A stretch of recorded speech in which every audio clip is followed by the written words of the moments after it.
I'm Angela Wolf, fashion designer and pattern designer. When you're packing your bags for that tropical destination, well, what kind of top do you bring? You're going to want a sweater or a jacket at the restaurants usually. So a sleeve like this might add too much bulk underneath your jacket. A tank is great, but what if you start sweating? Then you mess up your lining. So what about changing a great pattern and adding a cap sleeve? Then you could take your jacket off and you always look great. So here I have, this is my favorite pattern that I use for all of my knit tops, and the only thing I want to change is the sleeve. So if your pattern comes with just a long sleeve or a short sleeve, I'm going to show you how simple it is to change this. A cap sleeve is a little bit shorter than a regular standard sleeve, and depending on how you want it to fit, you might have it curve up on your arm a little bit. You just want it to cover that little section here and enough right here that it'll look nice under a jacket. It's nice and tight. So here is my basic sleeve, the same as the long sleeve. I wanted to show you both in case your sleeve pattern or your t-shirt pattern doesn't have a long sleeve. I'm going to give myself a guide. So this is where, right underneath your arm. So you have to visually decide where on the pattern so you understand where everything goes. That's right underneath here, and you want to be at least an inch away from there because we're going to need to hem. So what I do is line up my ruler, 1 inch. So if I were to turn that hem up right now, then I would have that much extra room underneath of the armpit. If you want to go less, you can go less, like to a 1/2 inch. And that's the one we're going to use as a guide. And I just want to show you how to change the pattern. If that's going to be my hem, I'm going to flip this up.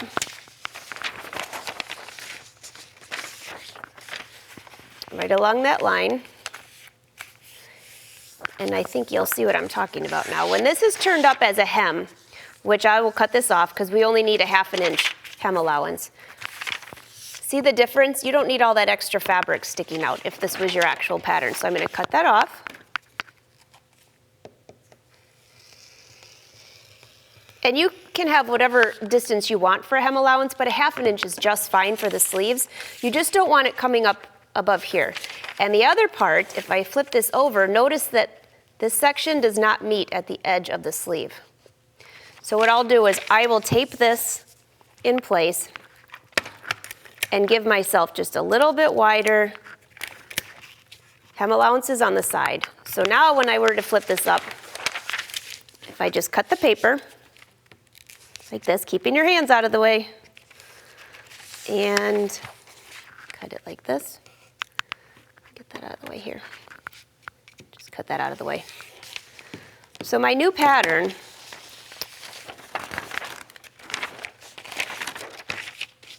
you can see how the hem on the sides here, see how that angles out?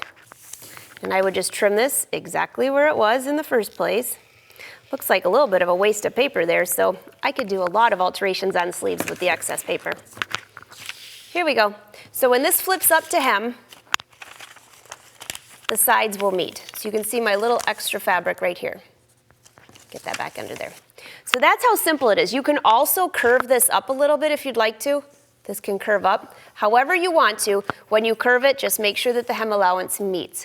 The other big trick is, the shorter the sleeve for a cap sleeve, you really want to press up your hem allowance before you sew together the shirt. It just makes it easier in the long run.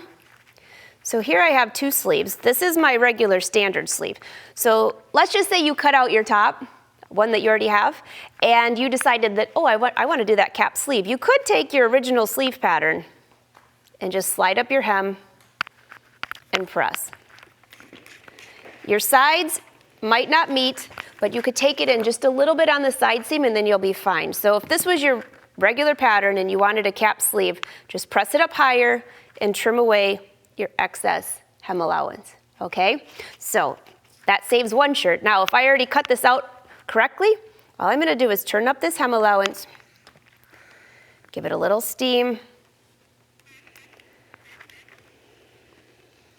use the tailor's clapper to make a nice crisp hem, because once I'm sewing, I can just flip this right into the sewing machine.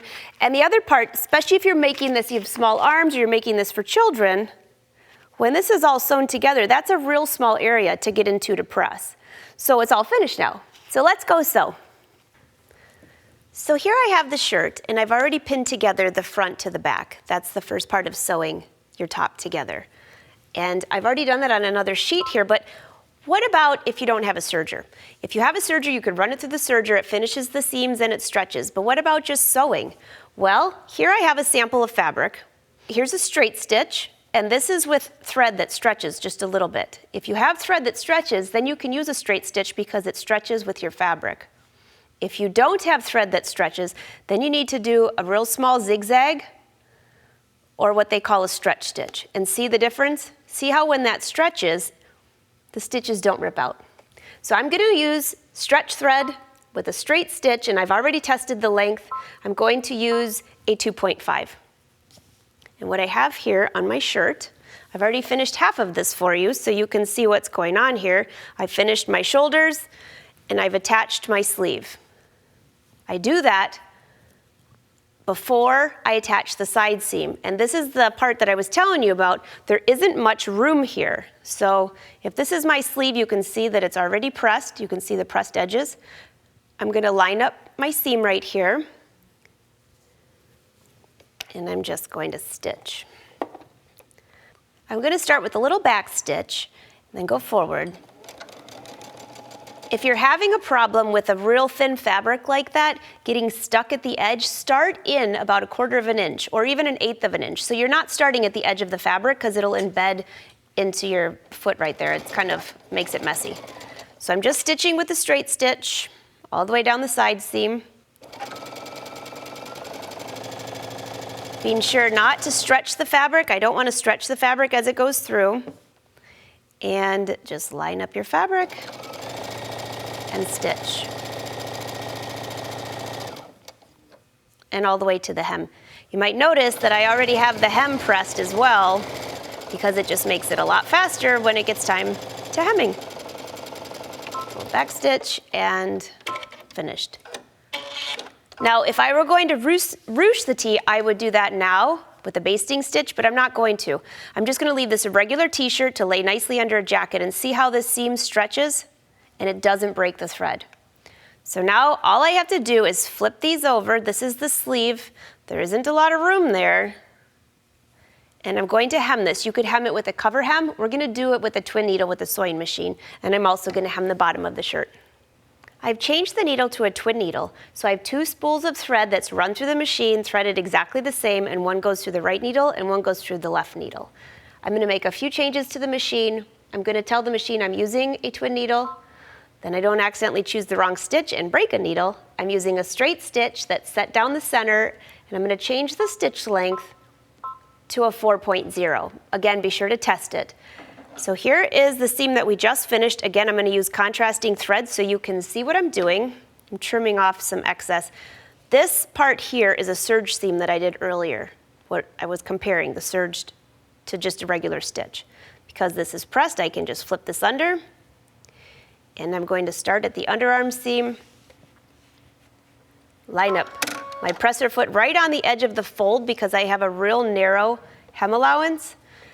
And start stitching. When you get to the underarm seam, you can either press it towards the back or press it open, whatever you prefer. And just keep going around. Be very careful not to stretch your fabric. And again, I'm using stretch thread, so I'll even have a little extra stretch. But even if you don't have stretch thread, you can use any thread for the twin needle. And what this stitch is doing is it looks kind of like sportswear on the outside, and on the back side is a zigzag stitch because you only have one bobbin thread and 2 threads on top. Get back to the front here, do a little back stitch. And I'm going to trim this off. You can see I use the 2 different threads so you can compare. So on the front side of this t-shirt, for my hem, I have 2 rows of stitching. That looks very professional. It stretches so you can get it over your arm and you can move around comfortably. And on the back side is just a zigzag stitch. Now, I can go back and trim off this, which is what I would do. And this is the tricky part. Be very careful because if you snip wrong, you could cut through your t-shirt. I just fold this to the back, use a sharp pair of scissors, and just glide your scissors along where you sew. And you'll notice that most of this t-shirt fabric will kind of fold. See how it's rolling anyways? So just line up your scissors right in that fold and snip. And you'll do that all the way around the hem.